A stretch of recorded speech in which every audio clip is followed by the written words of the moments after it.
ஒவ்வொரு விவசாயம் நம்ம செய்கிற விவசாயத்தை நம்ம பிள்ளைங்களுக்கு கற்றுக் கொடுக்கணும். நம்ம பிள்ளைங்க டாக்டருக்கு படிச்சிருந்தாலும் சரி, வக்கீலுக்கு படிச்சிருந்தாலும் சரி, ஏன் கலெக்டருக்கே படிச்சிருந்தாலும் சரி, நம்ம செய்கிற விவசாயத்தை நம்ம பிள்ளைங்களுக்கு கற்றுக் கொடுக்கணும். நம்ம பிள்ளைங்க விவசாயம் செய்யல அது அப்புறம். ஆனால் நம்ம செய்கிற விவசாயத்தை நம்ம பிள்ளைங்களுக்கு கற்றுக் கொடுக்கணும்.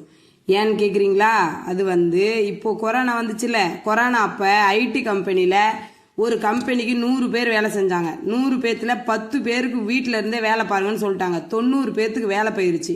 அப்போ என்ன பண்ணாங்க? எல்லாம் அப்பா அம்மா இருக்கிற இடத்துக்கு அப்பா அம்மா வச்சிருக்கிறத சாப்பிட்டுக்கிட்டு அப்பா அம்மா வச்சிருக்க காட்டில் விவசாயம் பண்ணிக்கிட்டு இருந்தாங்க. அப்போது ஆடு மாடு எல்லாம் மாடு வளர்த்து பால் விற்று பொழைச்சிக்கலான்னு சொல்லி அப்போதான் மாட்டோட விலை ஆட்டோட விலைலாம் ரொம்ப அதிகமானுச்சு. அதனால் வேலை செஞ்சாலும் செய்யலனாலும் விவசாய வீட்டு பிள்ளைங்களுக்கு விவசாயத்தை கற்றுக் கொடுங்க ஃப்ரெண்ட்ஸ். நான் சொல்கிறது உண்மையாக இருந்தால் கமெண்ட் பாக்ஸில் சொல்லுங்கள். ஓகே, பாய்.